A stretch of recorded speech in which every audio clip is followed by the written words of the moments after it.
Bienvenue en terre valaisanne, Orsières, théâtre dans quelques secondes des tout premiers tests de meulage.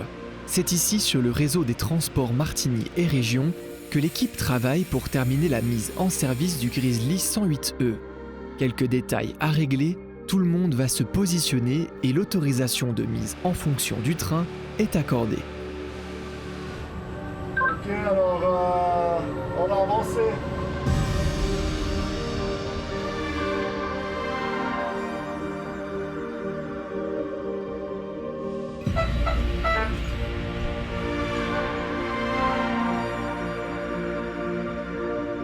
Le Grizzly va travailler sur la voie centrale. Rassurez-vous, cette toute nouvelle Flirt-Evo ne recevra aucune étincelle. Plus qu'à positionner les meules sur le rail et regardez bien ce que cela va donner.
Salut Thierry.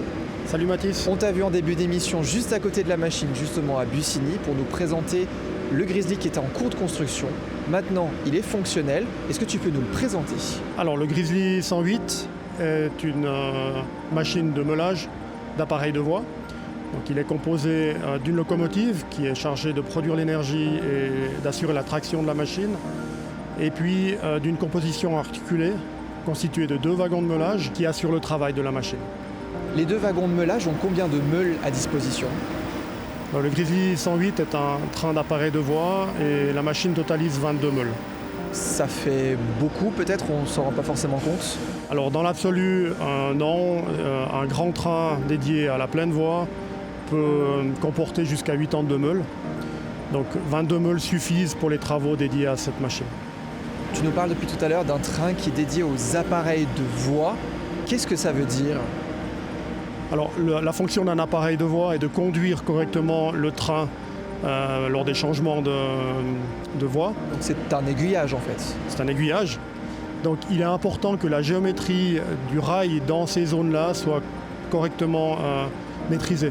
Donc il faut l'entretenir régulièrement, corriger le profil, corriger les défauts longitudinaux et éliminer les fissures. Et on imagine que vous avez d'autres types de machines, donc pour la pleine voie, c'est-à-dire là où il n'y a aucun changement de voie possible. Alors effectivement, on a des machines qui sont dédiées à la pleine voie, où là on attend plutôt de la puissance de travail et du rendement. Et ce train-là, donc c'est une première mondiale, il est hybride, aussi bien à fonctionnement thermique que fonctionnement électrique. Pourquoi c'était une nécessité d'avoir l'aspect électrique sur ce nouveau train ? Alors c'est des machines qui utilisent beaucoup d'énergie. Jusqu'à présent, on utilisait du carburant diesel en grande quantité, puisque c'est des machines qui sont puissantes. Et c'est la volonté de réduire les émissions, y compris pour les travaux ferroviaires, ce qui nous a décidé à concevoir une machine sans émissions. Est-ce que c'est compliqué de passer du thermique à l'électrique et inversement ? Alors c'est une technologie qui est comparable à celle qui est utilisée pour les locomotives électriques, pour les trains passagers, mais qui a dû être adaptée pour l'utilisation spécifique sur une machine, notamment pour répondre à des vitesses de travail qui sont de l'ordre de 2 à 3 km/h. On travaille en aiguillage, donc il y a beaucoup de zones dans lesquelles on doit potentiellement descendre le pantographe Donc il faut pouvoir assurer l'alimentation de la machine rapidement sans le pantographe. Donc quelques adaptations assez importantes tout de même. Et justement, Orsières, c'est le lieu idéal pour mener tous ces tests de transition électrique au thermique et de réglage des meules, j'imagine? Effectivement, on est encore en phase de réglage.